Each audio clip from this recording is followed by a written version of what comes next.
Okay, welcome back to Jay's Platinum Adventure. Now, I'm going to apologise. This episode has been done in post-commentary because the original commentary that was recorded whilst I was doing it became horribly out of sync around 6 minutes in. And by the end of the video, it was about 20 seconds out of sync. As a result, it's a result of me lowering my frame rate to give less tearing and other visual artifacts within the video. Unfortunately, it's damaged the quality. I've put my frame rate back up to ridiculous levels in the recording app.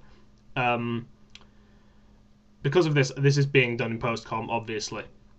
This is not really what I wanted to do. It's not ideal. I'll be back to doing live commentary next episode for this playthrough. But I personally become very annoyed by out-of-sync audio, especially when it's by a wide margin and gets worse progressively, and can't tolerate it. So I don't want to inflict that on my viewers. So post-com it is. We're exploring Oreburgh, having a look around today.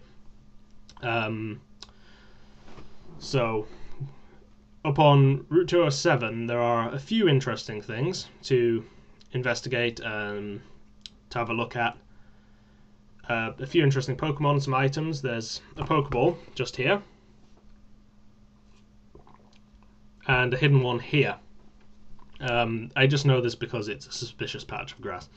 We'll have a hunt for some Pokemon because some of them are significant to our adventures today. Here's Geodude, the first one that's significant. A gentleman in the village would like you to show him a Geodude. I believe we've discussed Geodude and its merits, benefits. It's not a big problem. It shouldn't be anyway. Quite good if you want to use one. I'm not going to. I'm just going to show you the thing where we catch it and show it to the dude. Yeah, that's about it. Mud Sport is pointless for a Geodude because it's immune to electricity anyway. Unless, you know, something uses soak on it or something, but I think that's only in Gen 5. And dumb anyway. So yeah, Geodude. Top stuff. Yeah. So.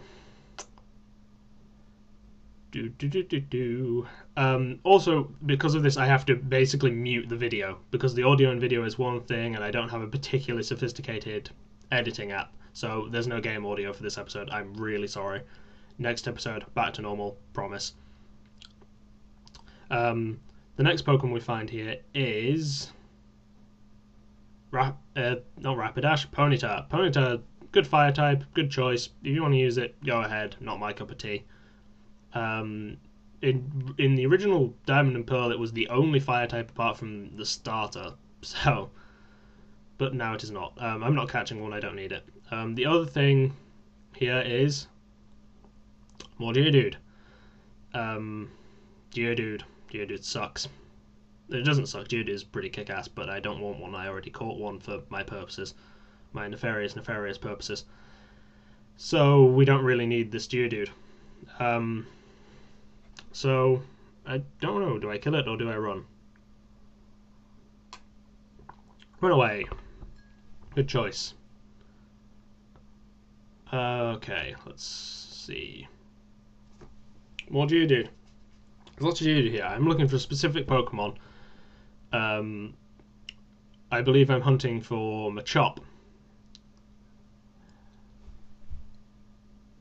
And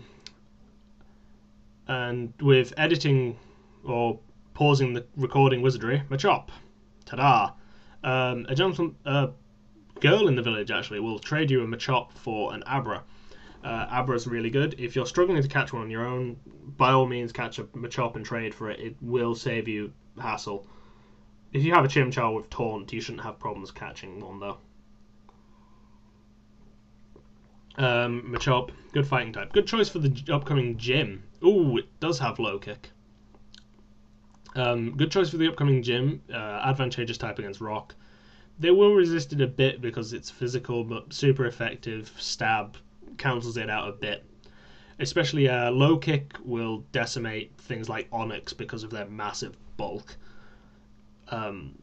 It's a good Pokemon as Machop. It gets very strong. If it has no guard, makes all of its attacks perfectly accurate, but I think that's only once it's fully evolved. All attacks will always hit all the time for both players, or both player and NPC. This includes moves like Dynamic Punch, which are 50% accurate normally, and Guarantee Confusion.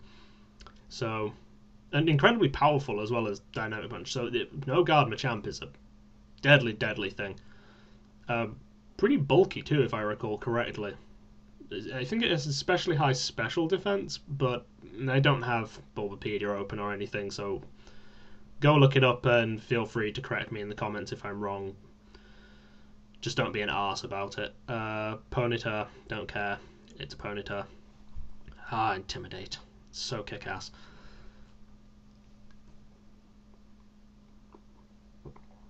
Oh dear. There is difficulty in doing post-commentary for half an hour and keeping no dead air. It's much easier to talk whilst you do it.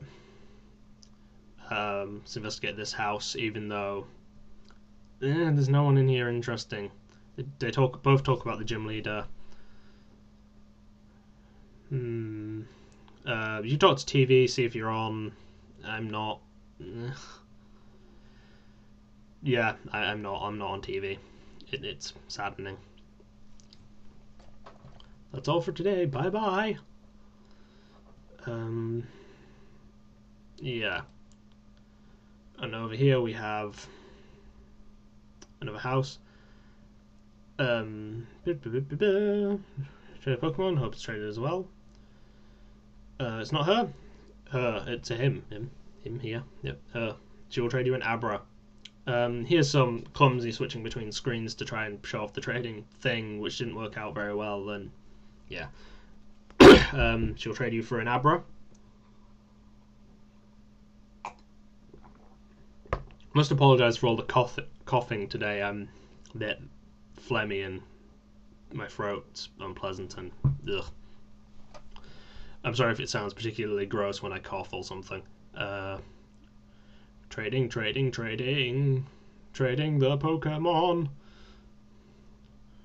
We'll have an Abra today. I won't be using Abra, by the way, but I thought I'd get it. I don't like its nickname.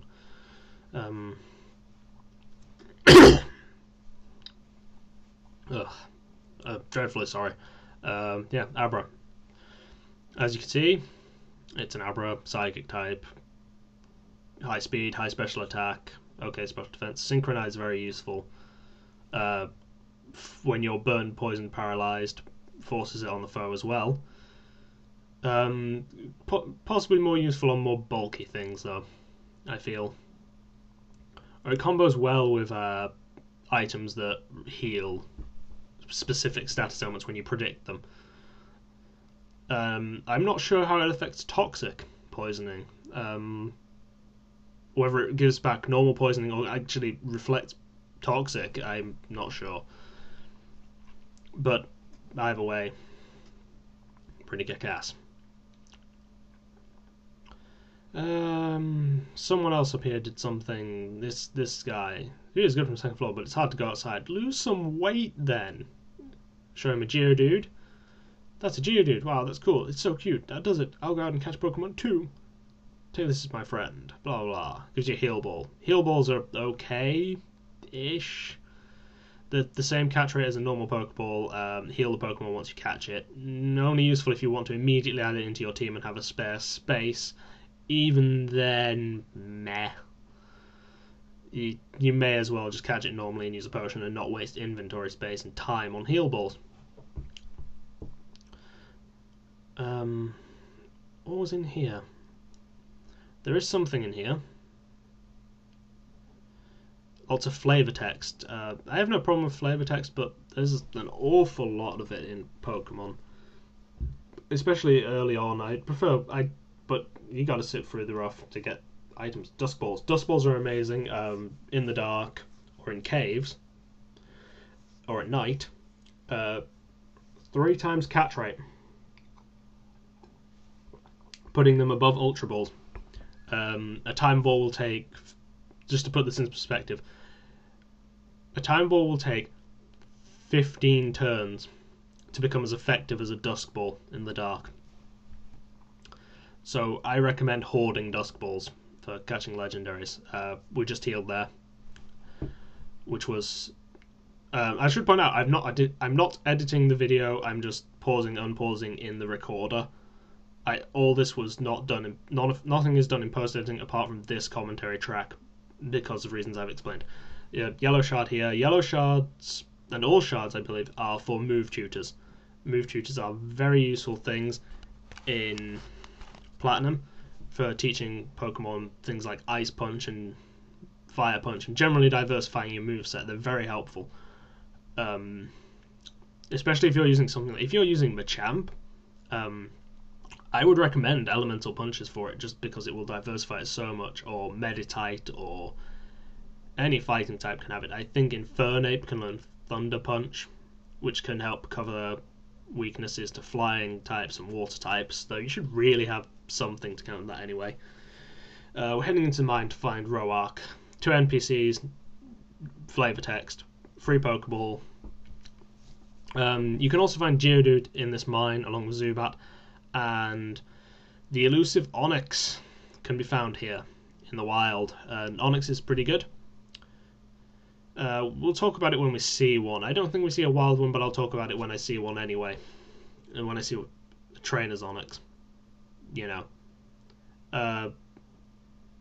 Onyx and Geodude have common 4 times weaknesses to water and grass, and very poor special defense. You can deal with them with any water or grass move. Fighting moves will be super effective. If you're using Chimchar, if you've evolved it into Monferno, I would say Ember will still hurt these things a lot.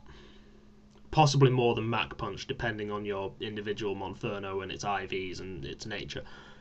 But I'd say Ember will still be very effective, just because of their very, very poor special defense. I recall using Charmander and just using Ember anyway against Brock, because it did more damage, because it was playing off their weaker defense. There are a few trainers in here if you need some extra experience. They are mostly Geodude, Machop kind of guys. They're basically hikers, but not hikers. Quick Claw activating there. Quick Claw, very useful as always. Probably faster than it anyway. Geodude, appalling special defense. It's a weakness. Abuse it. Seriously abuse it. It's very bad. Machop. Machop can be potentially dangerous. It's not likely at this point. If you're only using 2 Pokemon, you're probably high enough level to deal with Machop like this, but it could be dangerous. If you caught an Onyx or a Geodude, it will be very dangerous, but don't use them against it in that case.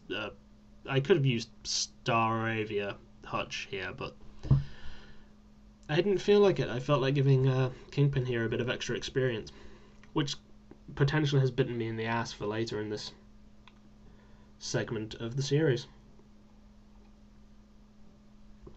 But we'll see that when we get there. Victory. Okay, so around here, and here's the gym leader. I really wish gym leaders didn't wander off from their gyms so much as they do these days. I'd like to just go into the gym and kick their ass. It's really started becoming a thing in Generation 4.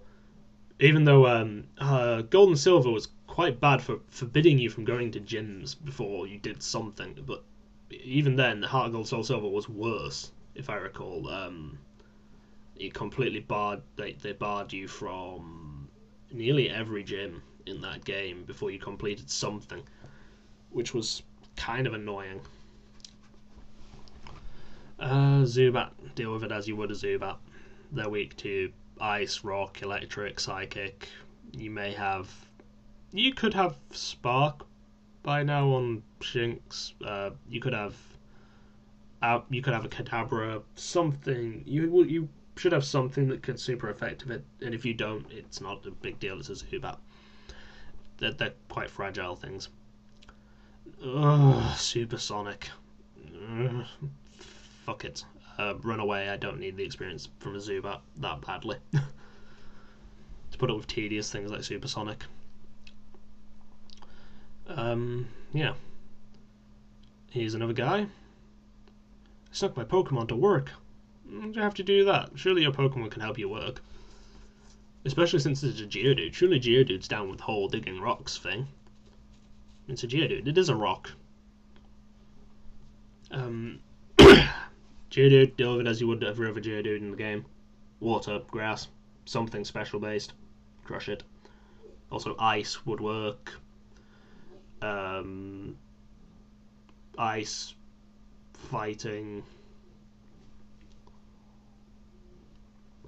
Steel would work. Though people will tell you Steel is a poor attacking type, and it is, but it's a good stab thing for neutral damage against a lot of things. Machop, blah blah blah. He doesn't battle you, so he's not interesting to us. The encounter rate's not too bad actually in Platinum. It's better than I remember it being. God, the encounter rate got ridiculous in Generation 5. I'm glad they've apparently fixed it for Black 2, White 2. They've lowered it significantly, which is great because I used so many repels in Black and White. I became an advocate for repels in Heart and Gold, Soul Silver because of encounter rates being just staggeringly high. And there not being anything particularly surprising anywhere. Yeah. So we carry on up here. And yeah, I think around about now we will be heading for the gym because there is nothing else to do here in Oreburgh until we have a fossil. We won't heal, but it's not really needed. So yeah, Rock Gym. I would advise if you have Piplup or Turtwig, don't worry about it. It's easy anyway. If you have Chimchar, at the very least have Monferno. Have evolved your Chimchar. It evolves at level 14, it will learn Mach Punch. And you will either win by Mach Punch being super effective in stab, or win by Ember being more damaging by their low special defense and stab, and potential burn. So you shouldn't have problems with this gym. If you really struggle and you have Chimchar, Monferno, Machop will solve your problem. Psyduck is available, it will solve your problem. Budju might not solve your problem. Budju will get smashed. Likely, because Budju sucks. Don't use Budju, I'm telling you. Wait and catch a Roselia. You'll be thankful. You don't have to drag Budju up to evolve it for happiness. Awful Pokemon. And it loses good moves when it's a Budju. I mean, it gains Water Sport and Worry Seed, I think, and that's about it. And they're not useful in-game. I mean, I've taught Peck over Water Sport for coverage. Not much coverage. I mean, I have a flying type. I'm one of the best flying types in the game on my side, but it's better than Water Sport. Don't use Water Sport in-game. Shame on you. Shame on you if you are. Even competitively, don't use Water Sport. It's bad. Use a Water type. Use Swampert. Use Swampert instead. They're better. Geodude. All the trainers just have Geodudes. They're not interesting or exciting. Kill them as you would all other Geodudes. Where we really get to sink our teeth into something is against the gym leader. Ooh, an Onyx. Onyx is cool. Very high defense. Quite surprisingly fast. Its attack isn't great. Its HP is mediocre. It's cool. I like Onyx. It's very good. Very fast. Learns okay moves. Evolves into Steelix, but you can catch Steelix in the wild in this game. So I'd say wait and catch a Steelix. because Onyx itself isn't very good. It's very underwhelming, especially when you compare it to Golem or Graveler. Steelix is awesome though. I highly recommend Steelix. I love Steelix. I'm not using one in this playthrough. I've used one many a time. It's a very good Pokemon. Incredible defenses. Pretty damn good move pool. It's got good attack. It's slow as molasses, but I don't care. It can take a hit like a champ. So I would advise saving before all major boss fights that you can predict, such as gym fights. This is my team.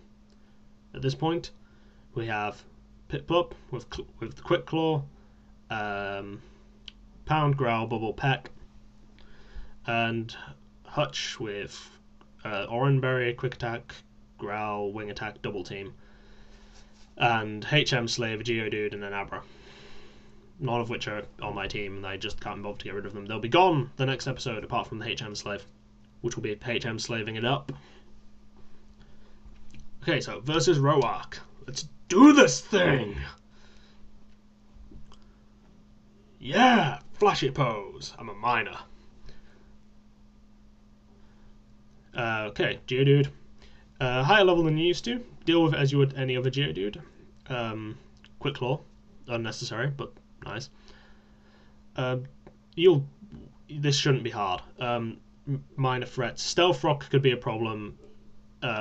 Because Stealth Rock is Stealth Rock. It's an entry hazard, deals damage based on your resistance to rock types.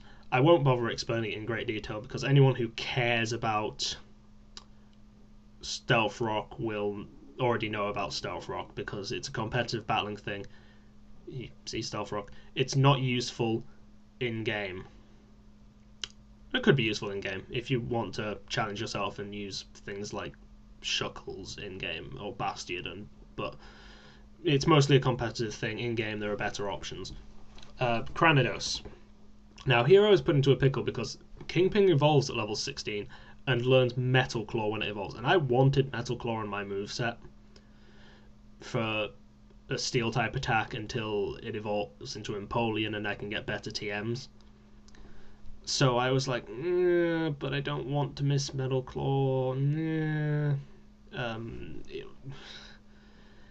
I just wanted to have that extra attacking option, so I ummed and ahed for a bit. I was like, but what should I do here? Should I take this out?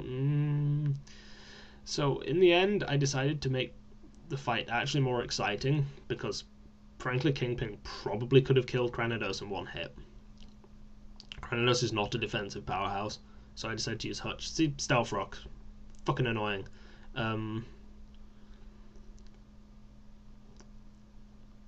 Cranidos is incredibly dangerous. Intimidate is very helpful against Cranidos. Cranidos' attack is sky fucking high. It is base 125. Its evolved form has 165. It is one of the hardest hitting non-Ubers in existence. It's simple, but this thing hurts. It has poor defenses, not showcased well here because not very effective moves. It has poor defenses, it has crap speed, poor HP, physical attack is through the fucking roof. This thing can decimate you. Now, I was very wary of this. I knew I couldn't kill this thing fast, so I used Growl tactic to lower its attack because I know it uses Leer. It will use Leer to lower your defense. It has Pursuit to follow you if you switch out to deal fairly massive damage. I'm using Growl to counteract Leer, and once it starts attacking, it didn't use Leer again, so I could get in a couple of extra Growls. See, it likes to lower your defenses.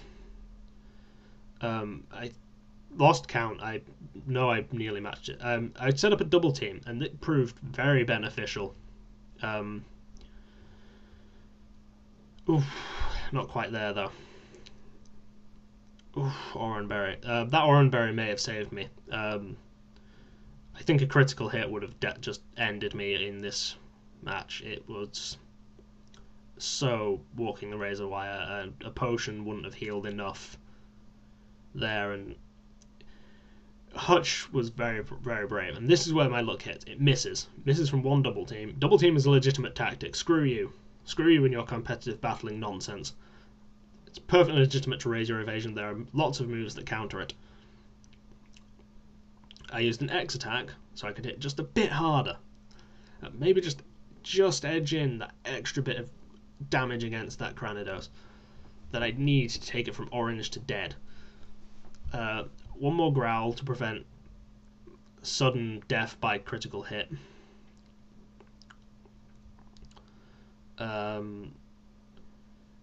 Using a potion because I'm not feeling confident about my luck here. I don't expect it to miss, and I don't expect me to kill it in one hit.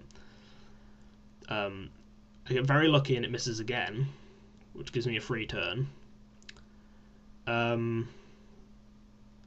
Use one more growl. I want to be sure this thing isn't gonna, just completely wreck me. Use headbutt again. See, much less damage. Lowering this thing's attack is quite a viable option. And wing attack. Fuck it. Wing attack. Really lucky critical hit. Decimates the Cranidos. It's out of there.